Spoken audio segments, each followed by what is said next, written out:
وزیر خارجہ شاہ محمود قریشی کہتے ہیں بریت، رہائی اور وطن واپسی کے استدعا مسترد ہونے پر بھی بھارت شادیانے بجائے تو ویلکم۔ کمانڈر کلبھوشن پاکستان میں رہے گا، پاکستانی قانون کے تحت رہے گا۔ اسلام آباد سے یہ رپورٹ۔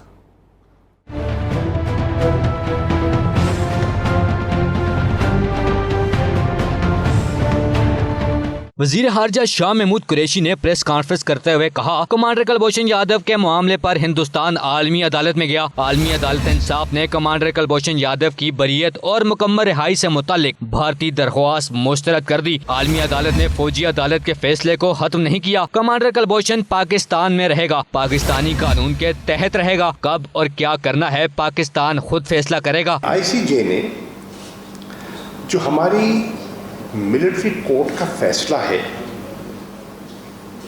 اس کو منسوخ نہیں کیا۔ مینز آف پاکستان چوزنگ، یہ بڑی قابل غور بات ہے کہ پاکستان فیصلہ کرے گا۔ ہماری عدالتیں، ہمارے قوانین، ہمارا قانون۔ وزارت خارجہ سے جاری اعلامیہ کے مطابق کمانڈر کلبھوشن یادو کا معاملہ بھارتی ریاستی دہشت گردی کی واضح مثال ہے۔ بھارتی حاضر service navy commander Kulbhushan Yadav بغیر ویزا، اصلی انڈین پاسپورٹ لیکن حسین مبارک پٹیل کی جعلی شناخت کے ساتھ پاکستان میں داخل ہوا۔ کلبھوشن یادو نے پاکستانی عدالت میں جوڈیشل مجسٹریٹ کے سامنے اپنے جرائم کا اعتراف بھی کیا۔